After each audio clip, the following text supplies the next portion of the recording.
Have you ever imagined an entire society rebelling not because of a king, not because of land, not because of religion, but because of vodka? Well, welcome to Tsarist Russia, the only place in history where homemade liquor became a symbol of political resistance and cultural survival. Before we start, let me ask you directly.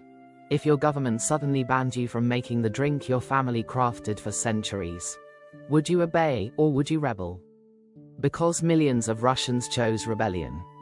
To understand this uprising, you must forget everything you know about vodka today.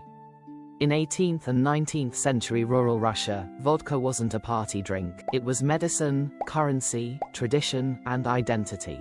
Peasant families had their own recipes, perfected through generations. Distilling was a respected skill, almost a sacred duty. Vodka sealed marriages. Vodka welcomed guests. Vodka paid taxes. Yes, vodka literally functioned as currency in many villages.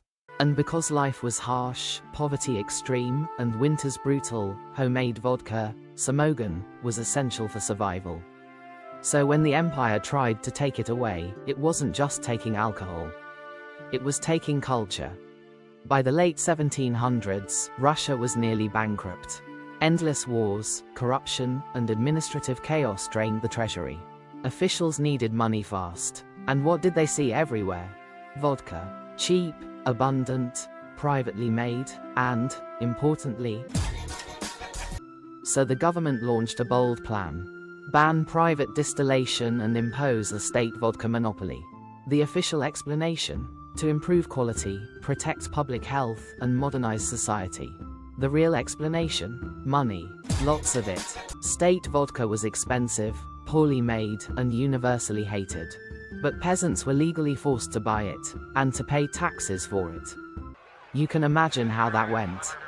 At first, the rebellion didn't look dramatic. No tortures, no mobs, no battlefield. Instead, it began with silence. When inspectors entered villages to search for illegal stills, peasants simply refused to speak. They stood in silence, staring at the officials, refusing to guide them or answer questions.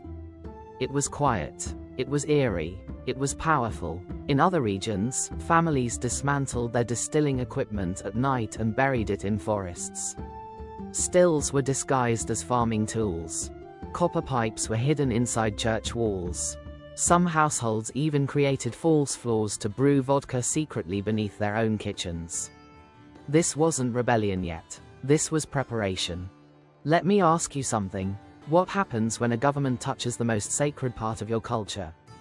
In Russia, vodka wasn't merely a drink. It was woven into the rhythm of life. A baby's first celebration involved vodka. Funerals were honored with vodka. Negotiations began and ended with vodka. Communities bonded through making vodka together. Taking this away felt like taking freedom itself. And that's when resistance transformed into rebellion. Things escalated when tax collectors arrived demanding payments for the new monopoly. Villages were forced to buy overpriced state vodka instead of making their own. Some communities refused to pay at all. In one region, collectors were chased away with farming tools. In another, they were met with a barrel of rotten mash dumped over their heads. People blocked roads, sabotaged government wagons, and burned official documents. Rumors spread like wildfire. State vodka is poisoned. It weakens the people. It destroys our crops and bodies. Were these true? No. Did people believe them? Absolutely. And belief fuels rebellion faster than truth ever can. By the mid-1800s, local uprisings erupted across Russia. Villages formed lookout networks, ringing bells or flashing lanterns when tax inspectors approached. Illegal distilleries moved into underground pits, forest clearings, and even inside abandoned wells. Some villages organized armed groups to protect moonshiners. The government cracked down hard. Troops arrived. Stills were smashed. Homes were searched. People were arrested. But here's the absurd part. Many illegal distillers were too drunk to arrest. Soldiers reported. The suspect cannot stand. The entire village is intoxicated. Arrest is physically impossible. This is Russian history at its most Russian. Even after mass arrests, the rebellion didn't end. It simply adapted. Vodka became more than alcohol. It became a silent weapon of cultural defiance. People refused to drink state vodka, even during celebrations. Priests secretly blessed illegal distilleries.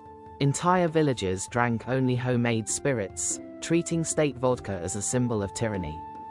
To drink samogan was to resist. To distill samogan was to rebel. To share samogan was to keep the old world alive. And because the empire couldn't kill culture, it couldn't kill the rebellion. The Vodka Rebellion never made it into mainstream textbooks. It wasn't a single battle or event, it was a long, decentralized, unstoppable cultural uprising. But its impact was enormous. It exposed the limits of autocracy. It fueled later anti-government movements. It shaped rural identity for generations. It showed that culture is stronger than law. Even after the Tsars fell and the Soviet Union rose, the tradition of illegal distilling remained, and still exists today. The rebellion never truly ended.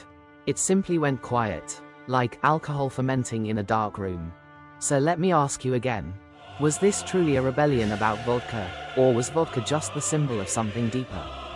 Maybe it was a rebellion about dignity, about tradition, about resisting control in whatever form it came.